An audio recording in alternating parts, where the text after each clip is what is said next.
여러분 안녕하십니까? 이어서 경남 소식입니다. 우리 대학생들 단돈 1,000원에 든든하게 아침밥 챙겨 먹으라고 대학마다 1,000원의 아침밥을 운영하고 있습니다. 하지만 고물가와 늘어나는 인건비 부담에도 정부 지원금은 제자리여서 사업의 운영이 쉽지 않습니다. 김민지 기자가 보도합니다. 경남 창원의 한 대학교 학생 식당. 이른 아침부터 긴 줄이 늘어섰습니다. 단돈 1,000원에 든든하게 배를 채울 수 있는 아침밥을 먹기 위해서입니다. 너무 만족하는 것 같습니다. 숙소 생활하다 보니까 아침밥 챙겨 먹기도 힘들고. 학식도 5,000원이 넘어가는데 1,000원이라서 2017년 대학가에서 시작된 이른바 1,000원의 아침밥 사업. 학생이 1,000원을 내면 정부가 1,000원을 지원하고 나머지는 학교가 부담하는 구조입니다. 자치단체별로 추가 지원금이 있는 경우도 있습니다. 현재 전국 145개 대학 234만 명이 지원 대상입니다. 문제는 식재료 가격 상승과 뛰는 인건비에 4,000원 선에서 한 끼를 지원하기가 갈수록 쉽지 않다는 점입니다. 정부 지원금은 학생 한 명당 1,000원에 묶여 사업이 지속될수록 대학의 적자가 누적되고 있습니다. 1,000원씩 지원해 주는 거 가지고는 많이 힘이 드는 실정입니다. 정부나 지자체에서 한 2,000원씩이라도 지원을 해주면 그나마 숨통은 좀. 게다가 정부 예산 지원 기간은 11월 말까지입니다. 기말고사 등 학사 일정이 3주 더 남게 되지만 나머지 기간에는 대학이 비용을 부담해야 합니다. 일부 학교는 사업 중단이나 간편식 대체 등을 고민하고 있습니다. 회의원들 맞게 사업이 끝나야 되거든요. 그래서 부득이하게. 정부는 내년에 지원 학생 수를 397만 명까지 70% 늘릴 계획이지만 학생 한 명당 지원금은 1,000원으로 유지할 계획입니다. KBS 뉴스 김민지입니다. 방위사업청이 주최하는 방위산업 일자리 박람회가 창원에서 열립니다. 국내 나노산업의 현재와 미래를 짚어보는 제10회 나노융합산업전이 밀양에서 개막합니다. 이번 주 경남 황재락 기자입니다. 이번 주 수요일 창원대 종합교육관에선 방위산업 일자리 박람회가 열립니다. 방위사업청이 마련하는 이번 박람회에는 현대로템과 하나 에어로스페이스 등 10개 기업이 개별 부스에서 채용 상담과 면접을 진행합니다. 또 오후에는 국방과학연구소와 국방기술지능연구소 등 정부 출연 연구기관의 채용 설명회도 함께 진행됩니다. 이번 주 목요일 경남 테크노파크에선 경남과 캐나다 원정기업 간담회가 열립니다. 주한 캐나다 대사관과 캐나다 원전기업, 캐나다 퀘벡주 정부 관계자들이 참석하는 간담회에선 양국의 협력 방안을 논의합니다. 경상남도는 국내 유일 원전 체계기업과 최대 협력업체들이 있는 경남 원전 산업을 소개하고 국내 기업의 캐나다 진출 등을 지원할 예정입니다. 이번 주 목요일과 금요일 밀양시 청소년 수련관 등에선 10회 나노 융합 산업전 나노피아 2023이 열립니다. 나노 소재와 광학 부품 등 58개 기업과 기관이 참여하는 이번 산업전에선 최근 10년 동안 진행된 나노 융합 산업의 성과를 짚어봅니다. 또 수출 상담회와 토크 콘서트, 산업 전시회와 체험 행사 등도 마련됩니다. KBS 뉴스 황재락입니다.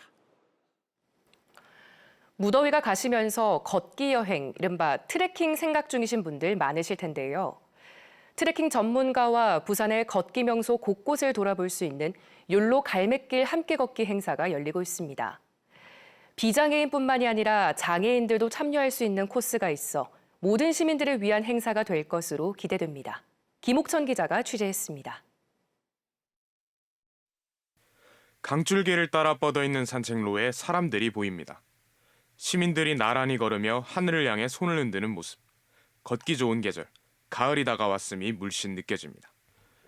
당신의 인생은 단 한 번뿐이라는 원래 뜻 욜로와 여기로의 경상도 방언인 욜로를 합쳐 인생에 꼭 와봐야 하는 곳이라는 의미를 담은 욜로 갈매길입니다. 지금 제가 걷고 있는 이곳은 욜로 갈매길 7코스입니다. 낙동강변을 따라 오후에는 노을이 지고 다대포에서 피크닉도 즐길 수 있기 때문에 선셋 피크닉 코스라고 불립니다. 이번 갈매길 함께 걷기는 걷기 여행 교육을 받은 갈매길 전문가가 함께 참여합니다. 전문가와 함께 갈매길 걷기에 참여한 시민들 역시 만족스럽다는 반응입니다.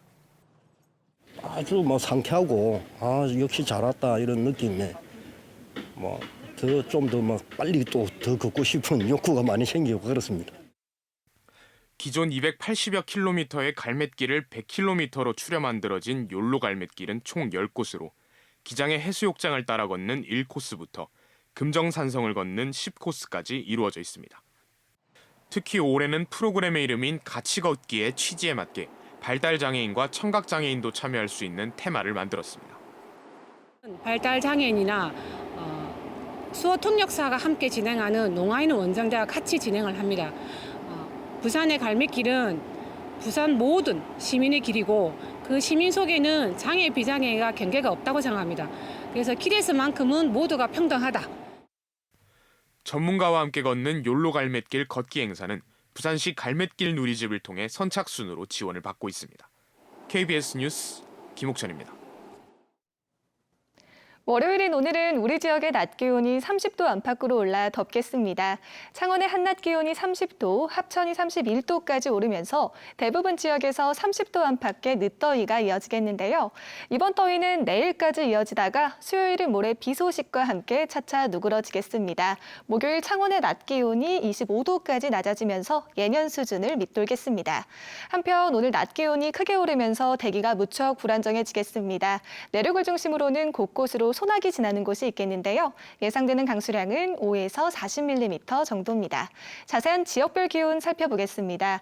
현재 기온 창원이 24도, 함안이 23도를 보이고 있습니다.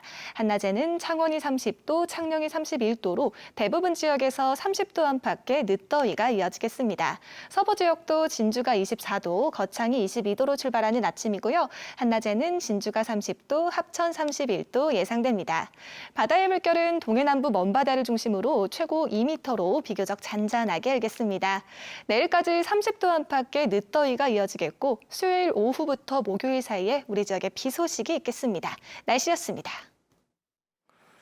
송전탑에서 고공작업을 하던 노동자가 추락해 숨져 경찰이 수사에 나섰습니다. 통영경찰서는 어제 오전 11시 10분쯤 통영시 광도면 한 송전탑에서 60대 노동자 A씨가 약 80m 아래로 떨어져 숨진 사고와 관련해 사고 경위를 조사하고 있습니다. 경찰은 A씨가 설비를 교체하던 중 사고가 난 것으로 보고 있습니다. 어젯밤 사우디아라비아에서 열린 제45차 세계유산위원회에서 경남 가야고분군의 유네스코 세계유산 등재가 확정됐습니다. 우리나라 16번째, 경남에서는 해인사 장경판전과 통도사, 남계서원에 이은 4번째 세계유산입니다. 경상남도는 등재 신청서를 낸 지 10여 년 만에 세계유산으로 지정되는 쾌거를 이뤘다며 가야 문화가 세계적으로 재조명될 기회를 얻었다고 설명했습니다. 경남의 민간 건축물 내진율이 전국 평균을 밑도는 것으로 나타났습니다. 국회 국토교통위원회 허영 의원이 국토교통부 자료를 분석한 결과 경남 민간 건축물의 내진율은 12.1%로 전국 평균 16.3%보다 낮은 것으로 집계됐습니다. 허 의원은 규모 5.0 이상 지진 10건 가운데 7건이 2000년대 이후에 발생해 건축물 내진 성능 확보가 필요하다고 지적했습니다. 한국전기연구원이 탄화규소 전력반도체 이온주의 평가 기술을 헝가리 기업에 이전했습니다. 전기연구원은 탄화규소 전력반도체가 배터리 무게를 줄이는 고급 기술로 제조 공정도 매우 까다로우며 이온주의 방식으로 공정의 문제점을 해결했다고 설명했습니다. 경상남도는 올해 공공비축미 물량 7만 4천여 톤을 배정받아 시군별로 매입을 진행한다고 밝혔습니다. 경남에서는 올해 지난해보다 벼 재배 면적이 1,000헥타르 줄어든 가운데 경상남도는 올해 처음으로 가룹쌀 품종 800여 톤도 매입합니다. 경상남도 교육청이 이번 추석 연휴에도 학교와 소속기관 680여 곳에 주차장을 개방합니다. 개방 기간은 오는 28일부터 다음 달 3일까지 추석 연휴 엿새 동안이며 자세한 주차장 위치는 경상남도 교육청 누리집에서 안내하고 있습니다.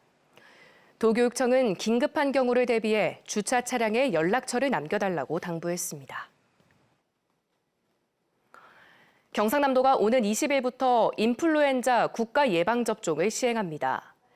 무료 접종 대상자는 6개월 영아부터 13살 이하 어린이와 임신부, 65살 이상 고령층이며 보건소 등에서 주사를 맞을 수 있습니다.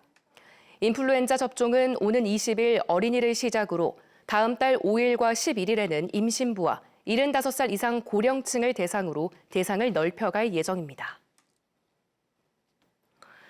김해 지역 전통시장 5곳은 내일부터 오는 24일까지 추석맞이 소비촉신 행사를 실시합니다.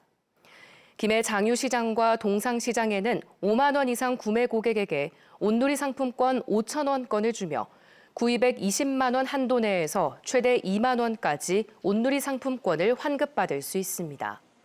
또한 외동시장은 5만 원 이상, 삼방시장과 진영시장은 3만 원 이상 구매 고객에게 사은품을 증정합니다. 한국부동산원이 발표한 8월 기준 경남의 주택가격은 보합세를 보이며 하락폭이 꾸준히 둔화하고 있습니다. 8월 기준 경남의 주택 종합 매매 가격 지수는 마이너스 0.03%로 지난 2월 마이너스 0.74%를 기록한 이후 하락폭이 계속 축소됐습니다. 경남의 8월 아파트 매매 가격 지수는 마이너스 0.01%, 아파트 전세 가격 지수는 마이너스 0.02%로 보합세를 보였습니다. 뉴스를 마칩니다. 시청해주신 여러분 고맙습니다.